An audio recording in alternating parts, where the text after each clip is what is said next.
erga lubbuun Oromoo darbe diinummaan Oromoo kana waliin jiru. Kanaaf fala Oromoodhaaf fiduudhaaf ta'e nuti teenyee waliin haasa'uun fixachuun dubbiin kee fixachuun barbaachisaadha.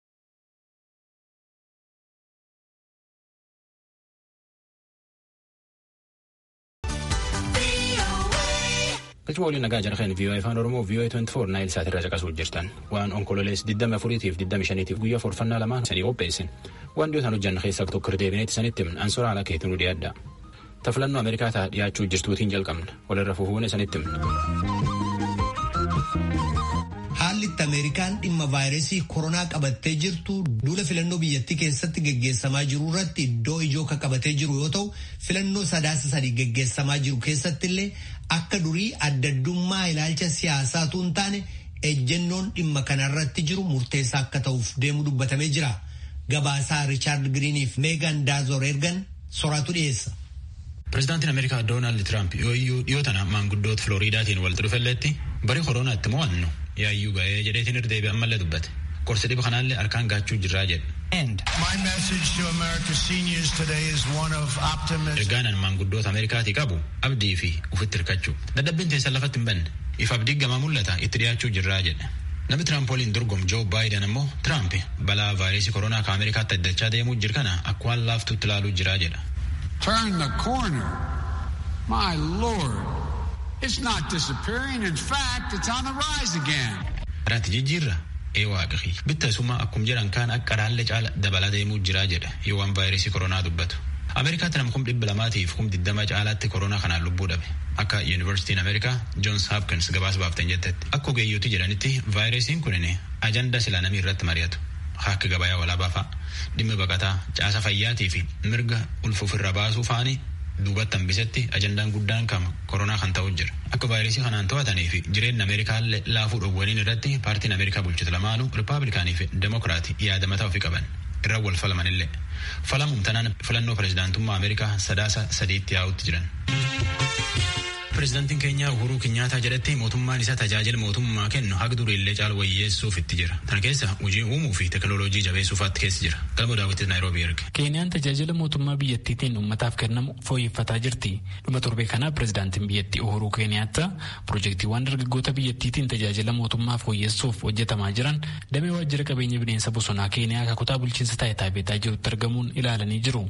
Dubbii yeroo kana dubbataniinis Keeniyaataan mootummaan akkas tajaajila kennu ammayyeessuun dargaggootaaf carraa hojii banuuf illee gaariidha jedhan. Dargaggoonni biyya jaallatan diinagdee biyya ammayyeessuu keessatti hirmaachuun guddina biyyaaf gaarii ta'uu eeranii ammas ogeeyyiin biyyattii maappii yookaan kaartaa qabeenya albuuda Keeniyaan qabdu agarsiisu qopheessaa jiraachuu ifoomsanii jiru. To mapping for the first time in our region the resources that exist. Akkas jedhu Keeniyaataan maappiin naannoo keenyaa ka jalqabaa ka qabeenya uumamaa qabnu agarsiisu qopheessuu laalchisee yoo mootummaa waan kana qindeessuuf jedhatti kubbaaniyyaan biyya ormaa an maqaa dha'uu hin feene takka hojii kanaaf shiilingii biiliyoona 30 yookaan immoo doolaara miiliyoona 2.7 ga'uu gaafate. Sanuu odeeffannoon biyya keenya harka biyya ormaatti kuufame. Odeeffannoo sana yeroo kam isa kamis akka argannu irratti aboo godhatanii ture kan qarshii agasii gaafatamne.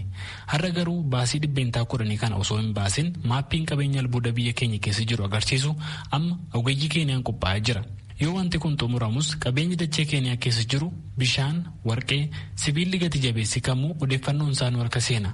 Odeeffannoo sanas uummata keenya miiliyoona 50 bifa akkamiitiin fayyadamoo goona kan jedhu ammoo irratti karoorfanna. Egaa hojiin kun martuu dargaggoota kanaan hojjetamee jedhu Keeniyaataa yeroo dubbatan. And this is what will give us the opportunity to be able to develop that. Pireezidaantii Keeniyaataan hojiin maappii kana qopheessuus bara dhufu kana akka xumuramus dabalanii ibsanii jiru. Itti aananii kan isaan dubbatan waa'ee lakkoofsa dhuunfaa mootummaan Keeniyaa lammiilee biyyattiitiif qopheessaa jirudha. Lakkoofsi mootummaa biyyattiitiin kennamu ka'uudumaa nambaa jedhamu mootummaa Keeniyaa fi ogeeyyii biyyattiitiin kan gaggeeffamudha jedhan Keeniyaataan. Lakkoofsa dhuunfaa lammii hundaaf akkasitti qopheessuun waan dinagdeen Keeniyaa gara ammayyummaatti saffisaan seenaa jiruuf ta'us Keeniyaataan dabalanii himanii namoonni siyaasaa fi qaamoleen kaan garuu odeeffannoo kana lammiilee biyya alagaatu walitti qabaa jira ka jedhamee odeeffamaa jiru haalanii jiru. Lakkoofsi dhuunfaa kun yoo hojiirra oolu lammiileen biyyattii tajaajila mootummaa irraa fedhan kamuu bakka tokkotti argachuu kan dandeessisu ta'uu kana keessas waan tajaajila kanaaf barbaachisan keessatti hirmaachuun dargaggoonni carraa hojii fi teeknooloojii wal baruu hedduu akka argatanidha Keeniyaataan kan eeran. Keeniyaan bara 2020 duula lakkoofsa uummataa kan gaggeessitee turte yoo ta'u, hojii lakkoofsa uummata biyyattii kanaaf kan hojiirra oolanii turan meeshaaleen hedduun biyyuma keessatti kan oomishaman ta'uu Ministeerri Infoormeeshinii fi Teekinooloojii biyyattii alas beeksisuunsaa ni yaadatama. Gabaasa Sagalee Ameerikaaf Galmoo Daawit, Naayiroobii. Sagantaa yookaan piroojeektiin gabataa laager jedhaniini haroolee biyyi keessa jiran akka wanciifaa jajjabeessanii misoomsuuf karoorii ba'e. Tunan immoo keessumattuu warra naannoo haroo wancii jiru akka tokko gammachuu tokko. Tanaa jedhanii immoo akka lafteen irraan hin buqqifnee jedhanii shakkii qabanii jedha. Nakor Malkaa oduu achiin argeen. Naannoo Oromiyaa godina Shawaa Lixaa fi Shawaa Kibba Lixaa gidduutti argama. Bishaan miidhagaa bifa cuquliisaa uffatee gaarreewwan gidduu ciisuu fi naannoon isaa magariisa ta'e kun haroo wanciiti. Muummeen ministeera Itoophiyaa Abiyyi Ahmed ji'oota muraasa dura haroo naannoo Amaaraa keessatti argamu Gorgoraa jedhamuu fi naannoo saboota sablammootaa fi uummattoota kibbaatti kan argamu haroo Kooyishaa wajjin haroon wancii karoora gabataa laagar yookaan gabataan biyyaaf jedhamuun akka misoomu yeroo ibsan akkas jedhanii turan. እጅግ ማራኪ የሆነ ወንጪን baay'ee kan nama hawwatu ga'umsa kennaa fi aartii kan mul'isu gaara magariisa bishaan qabu hojii amma tokko hojjechuudhaan Finfinnee irraa fageenya baay'ee dhiyoo ta'e irratti kan argamu waan ta'eef namootni hedduu sanbataaf dilbata dhaqanii bakka itti bashannanuu danda'an hawaasni naannoo carraa hojii argachuu fi hojii uumuutiin jireenya isaa akka fooyyeffatu kan carraa kennuu danda'u jedhan. Muummeen ministeera Abiyyi Ahmed kaleessa mana maree bakka bu'oota uummataatti argamanii gaaffilee miseensota mana maree irraa ka'eef yeroo deebii kennanitti haroo wanciin wal qabatee waan jedhan qabu. Wancii እዚህ ጋር ነው ወንጪና ደንዲ የሚባሉ wanciin kunoo asumatti argama. Wanciif dandii haroowwan jedhamantu jiru. Jidduu isaanii fageenya kiiloomeetira 21tu jira. Beeyyaadaagaa wancii fi dandii jidduutti osoo tiraakii fiigichaa hojjannee maaraatoonii walakkaatiin kiiloomeetira 21 maaraatooniin guutummaa isaa immoo dhaqaa deebiitaa jechuudha. Itoophiyaan biyya fiigichaa waan taateef biyya addunyaa sakamtu garana dhufee hin fiigne jedhan. Magaalaa Amboorraa kiiloomeetira 27 irratti kan argamu haroo wancii yeroo ni misooma jedhame miira itti dhaga'ame gaafannee turre jiraattota naannawa haroo wancii tokko tokko. Maqaan koo Beellamoo Zallaqaan jedha. Ani umriin koo nama waggaa 70. Dooktora biyyi dhufanii biyya kana ilaalanii biyya kana misoomsa jechuudhaaf baay'ee biyyi kun itti gammadeeti, itti gaggabeeti, jaalateeti, jaalala guddaadhaan taqabbalee jira. Dassaaleen Galataan jedhama. Turjumaana ikooturizimii miseensaa jechuudha. Baay'ee gammanne.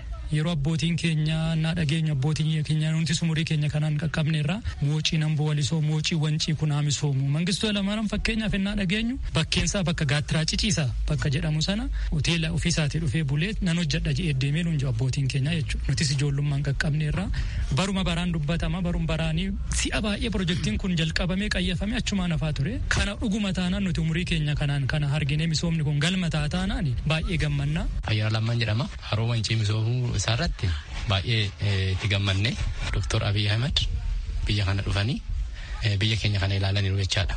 Biyya miidhagaa kana sirriitti itti gammanne asirratti pirojektiin kun hojjetamuudhaaf itti gammanneerra. Masnad Maasuun jedhama. Pirojektiin kun hin dhufa yaanennaa oduudhaan nageenyu gammachuun nutti dhagahame. Garuu nuti har'a miti kan gammachuun kan nutti dhagahame. Mootummoota darban keessaa mootummoota hedduu dhufee mootummaa wayyaanee bilcheetti biyya kana hin qaqqabne. Karoorri misoomaa haroo wancii kun mootummoota kanaan dura Itoophiyaa geggeessaa turan irraa kan dhiyaataa turee fi akka misoomu dubbatamaa ture jedhan. Kanaan wal qabatees shakkii qabnaa jechuun dubbatu. Mootummoonni hedduun isaanii dhufanii biyya kana irratti hojjenna jedhanii mootummaan hojjetan jiru garuu dhiisni kun dhufee dhiidhaan dhufee nan hojjedhaa isa kanas gammachuu gammanna malee hamma jaayina agarratti hamma xumura isaan agarratti wanti gammadnee wanni taanu hin jiru oduudhaan wanti gammannu hin jiru jechuudha. Mootummaan darban hundi isaanii nu soba waan ta'eef hin jaayina agarre waan ta'eef hamma gaafa dhufee hojii kana eegalee wanti nuti gammannu hin jiru. Mangistiin baay'ee dhufee ilaalaa turu namni hojjaarra nu wajjin jiru. Gizee Hayila Sillaasee dhufanii ilaalaa turan dargiin ilaalaa ture hin misoomsina jechaa ture misooma kan nu argisiisan jiru dhugumaan ta'uu laata jenneeti taxaraxarra. Mootummoonni gara darban Gizee Hayila Sillaasee irraa kaasee Hayila Sillaasee nama bakkee kana bule bakkee nuti dhaabbannu kana jechuudha. Asitti kibbii Hayila Sillaasee jedhamaa dunkaana dhaabbatee fiddee kana bulanii jechuudha. Gizee Hayila Sillaasee irraa kaasee mootummoonni baay'een dhufaa turan hin dhufuu ajaa'ibsiisanii hin hojjanna jedhaniiti dubbataniiti deemu achumaan hafuu jechuudha. sirnuma immoo ani umurii kootiin keessa baay'inaan keessa dabarse keessa sirna wayyaanee keessa soofatte si'a baay'eedha keessumaa moocii nan bo'olisoo si'a baay'ee dhufe si'a baay'ee bajanni bajjatame hin qayyasuu achumaan badu hin jammaruu achumaan badu jechuudha ammas immoo inni kun dhugumaa laata dhuguma immoo Dr. Abiy dhufanii wanta nutti maniiru waanni kun dhuguma tattamaan waanni kun hojjaarraa oolaa moo hin oolu isa jedhu shakkiin wanta keessa keenyatti ana bichaa toon taane uummanni hundumtuu kanuma siin jechuu danda'u. Jireenyi qonnaan bultootaa naannoo Haroo Wanciin kan wal qabate ta'urraa kan ka'e yaaddoo qabanis akkasitti ibsanii jiru. Taaddalaa Guddataan jedhama. Biyya kana keessatti biyya miidhagduu bareedduu kana keessatti fayyadamaa bal'inaan hin taane addunyaan nun barre namni illee nu mul'ate guddisee hin jiru. Ammaan kana naannoo kanatti wanti barbaadamu hawaasti biyya kanaa fayyadamu otoo qabeenya uumamaa ishii hin tuqamiin otoo hawaasti ishii bakka kanaa hin buqqa'iin bakka kanatti faayidaa hin barbaada guddachuu hin barbaada. Wanti nuti jibbinu kana keessa hoo biyya kana ka'aanuun jedhan biyya kana ka'uu hin dandeenyu biyya kana maatiin keenya yoo ka'e warqeedha nyaannaa warqeen keenya kun yoo sii bade hin dandeenyu biyya biraatti gallee barahaa hin dandeenyu biyya kana teenyee biyya kanatti itti gargaaramuudhaaf biyyi keenya jaarsi ijoolleen qeerroon qarreen itti gargaaramuudhaaf baay'ee hin jaalanna itti gammanneen jedhe. Yeroo hojiin misooma Haroo Wancii jalqabamu waan ni gumaachana jedhanis dubbatanii jiru jiraattota kanneen keessaa. Gumaachi immoo nuti gochuu dandeenyu naannoon kun humna qabnaa humna keenyaan bira dhaabannaa nageenya naannoo kanaa hin eegsifnaa fi kanaan bukkeen dhaabanna. Uummanni keenya qaama barate uummanni keenya beekaa dhabu hirmaannaa hundayyuu hin dhiyeessu. Fakkeenyaa fi uummanni Wancii achumaa dhufa keessummaa simata nyaatallee nama laatee nama kan falchiisu jechuudha. Mootummaan kun seera qabeessan dhuguma galmaan gaatennaan uummanni keenya guutumaan guutuu maateeriyaalii barbaachisu hojjetoota bulchuudhaan hafanii raffisuudhaan laatallee laaqanallee dhiyeessanii fi tajaajiluudhaaf uummanni qophiidha. Nuti waan ittiin gumaachinu humna keenya amala keenya attuun hin jirtu attuurraa dhoowwinee keessummaa gaggeessuu hin jaalanna keessummeessinee buna qabnu kenninee fi bishaan qabnu obaafnee biddeen qabnu warqee qabnu wajjin hin nyaannee kanaan gumaachinee gargaaruu danda'a. Gara fuulduraattis yeroo hojii misooma Haroo Wancii jalqabamu waan abdatan ilaalchisees akkas jedhu. Nuti asirratti gurmoomneeti turistoota gaggeessaa jirra. Waggaa amma kanaa hin hojjannaa turistoota faana warraaqna malee jijjiirama guddaa hin agarsiifne jechuudha. Sababni isaas maal inni turistiin baay'inaan hin dhuftu. Turistiin baay'inaan waan hin dhufneef naannoo kana hoteelli hin jiru. Rizoortiin turistoonni keessa bulan hin jiru. Nyaata barbaaddi, bulmaata barbaaddi, shaaworii barbaaddi turistoonni jechuudha. Garuu ishiin hin dhufti bardeema seenteet innum sana deebiti. Hoteelli haalli mijataan turistoota qophii ta'e asitti jiraate seera qabeessaan nutis fayyadamaa taanaan nuyi miti nuyi miseensa nama 50 yookiin waliigala nama 100 otoo hin taane jiraataan goda kana naannoo miseensa nama 7,000 wayiiti. Ammi kuniyyuu kallattii adda addaatiin fayyadamaa ta'a. Piroojeektiin kunis immoo yoo dhufu tokkoffaa dhalataa naannoo kanaatiif carraa hojii ni uuma jireenyi uummataa jijjiirama fakkeenyaaf daandiin jiru ture uummanni rakkachaa ture bakka tokko bakka biraa deemuudhaaf amboo walisoo deemuudhaaf kunillee hin furama ta'a. Magaalaa Finfinnee irraa konkolaataa kireeffachuun namoota 20 ol ta'uudhaan gara Haroo Wancii dhufanii kanneen daawwataa turan keessaa yaada isaanii nuuf qoodaniiru. እኔ ብርሃን እባላለሁኝ ከአዲስ አበባ ነው የመጣሁት አሁን ስመጣ ለሁለተኛ ጊዜ ነው። ብርሃንን jedhama kan dhufne immoo Finfinnee irraati. Amma yeroo lammaffaa fi kanan bakka kana dhufe asuma bullee oolleetii kan Haroo Wancii daawwataa naannoo wajjin uumamaa wajjin bashannanaa turru. Haroo Wancii haaluma amma jiru namni dhufee daawwachuu danda'a. Itti gammadallee osoo haroo kana irratti hojiiwwan kanneen biroo hojjetaman immoo caalaatti gaarii ta'a. Hawaasa naannoo fayyadaa carraa hojii uumuu danda'a. Wuca magaalaarraa bakka kana wayyaa. ተስፉ እባላለሁ እና ቁጥራችን ደግሞ ለ25 ነን። እኔ ለመጀመሪያ ጊዜ ነው የመጣሁት። ተስፉን jedhama namoota 25 taaneeti garana kan dhufne. Ani garuu yeroo jalqabaaf kanan dhufe. Kanaan dura dhufee bakka kana daawwachuuf hawwaan ture.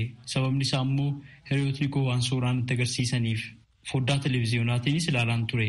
Muummee ministeera Abiy Ahmed immoo yeroo Haroo Wancii irratti hojii misoomaa ni hojjannaa jedhan hedduun gammade. Osoo Haroo Wancii irratti hojii misoomaan jalqabamin daawwachuun qabaa jedheen dhufe jedhe. Sagantaa gabataa laagar yookaan gabataan biyyaaf jedhamu kanaan haroowwan sadan akka lakkoofsa Itoophiyaatti bara 2013 kanarraa jalqabee akka misooman kan ibsamaa jiru. Dhaabbileen garaagaraas deeggarsa misooma kanaaf ta'u taasisaa jiraachuu isaanii sabaa himaan biyya keessaa Faanaa Broadcasting Corporate FBC gabaaseera. Raadiyoo Sagalee Ameerikaaf Naakoor Malkaa Amboorraa.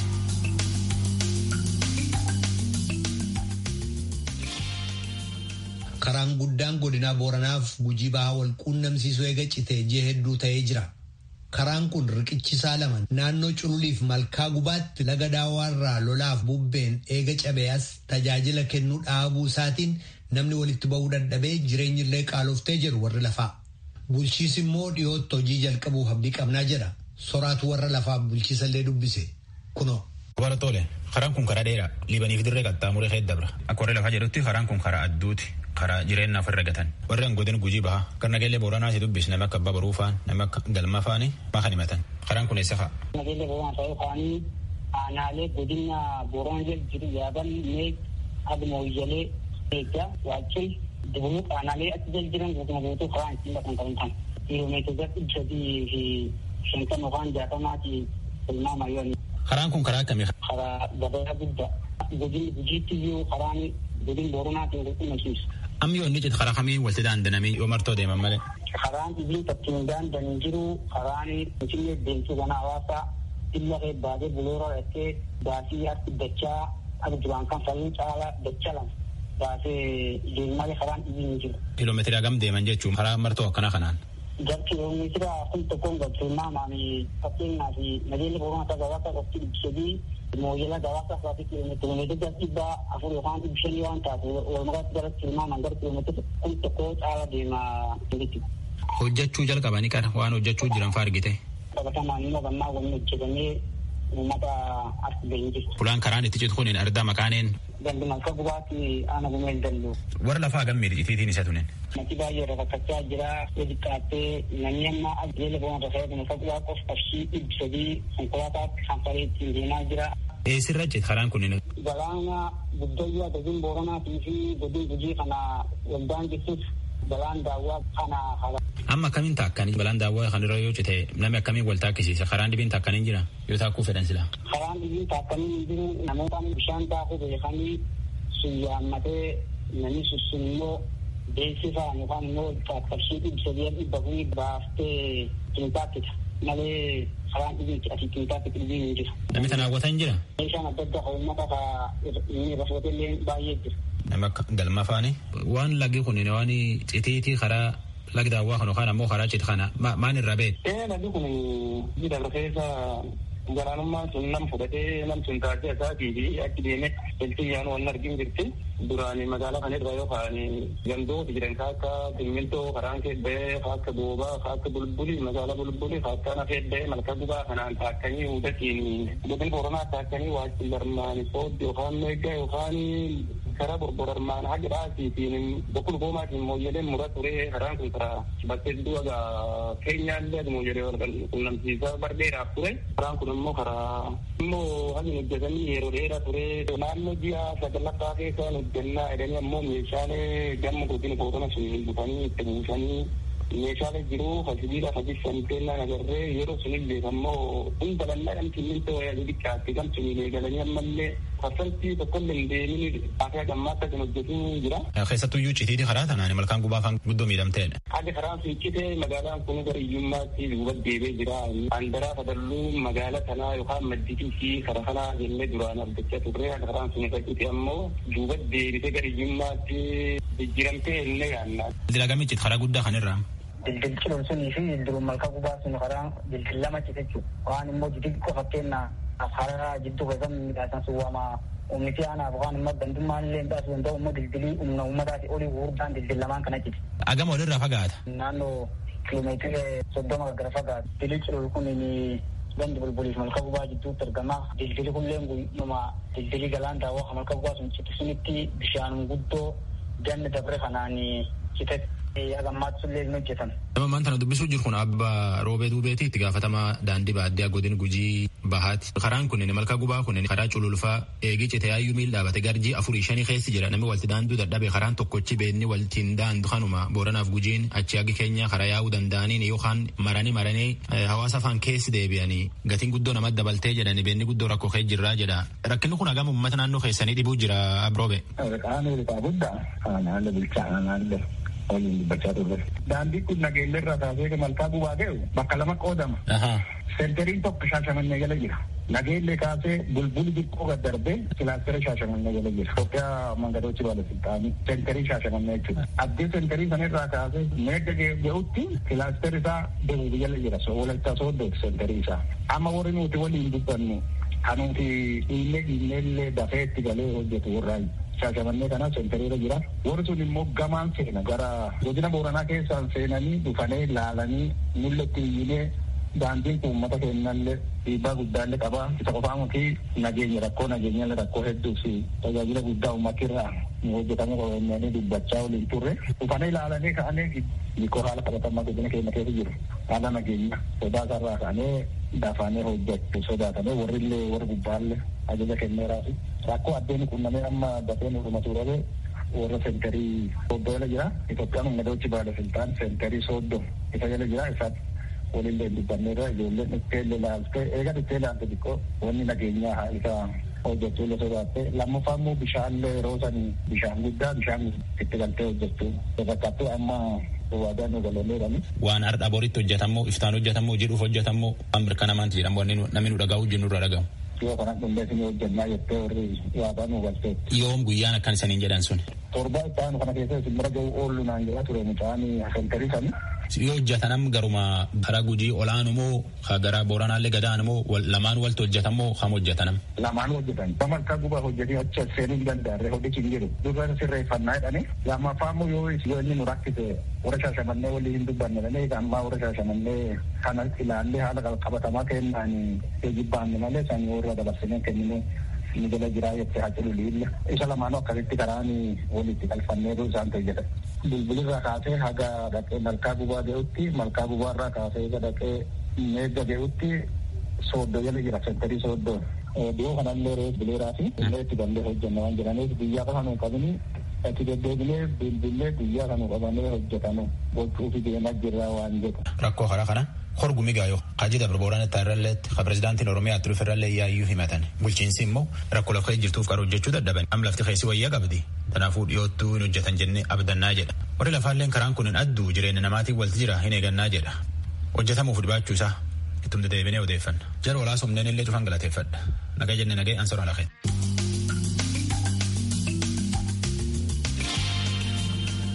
Kun raadiyoo sagalee Ameerikaa sagantaa afaan Oromootti dhaggeeffattoota keenya gara qophii itti aanutti ceena.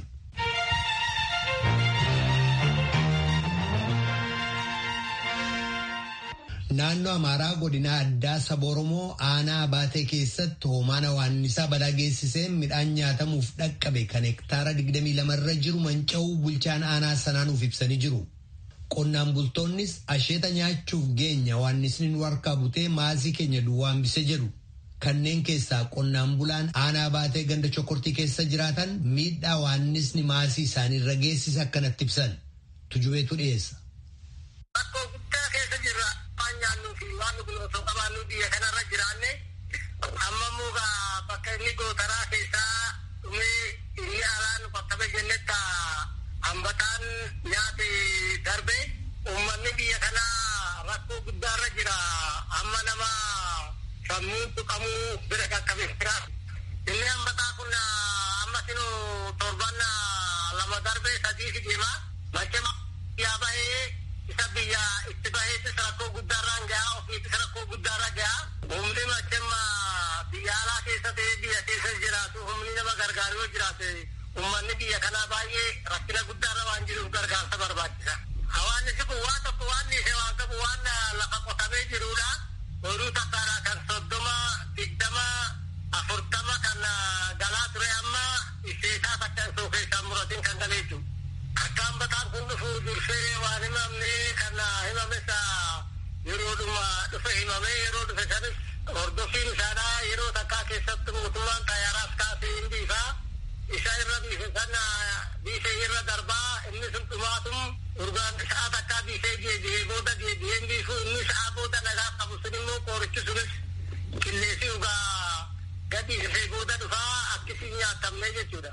Haala weerara hawaannisaa qonnaan bultoonni himatan kana ilaalchisee gama mootummaatii deebi'ee argachuudhaaf bulchaa aanaa baatee akka ta'an gara Obbo Muhammad Abdootti bilbileen ture haala jiru akkasitti naaf ibsan. Gandoota 26 aanaa baadiyyaarra qabnu gandi lama immoo bulchiinsa magaalaa jala jira. Ganda 20 guutumaan guutuutti daamee godhee misoomii barbadaa'ee waa tokko qotee bulaadhaaf akka nafnetti kan qorannes kan laallesi kanatu jira. Miidhaa hagamiiti kan dhaqqabe Obbo Muhammad? Amma kanatti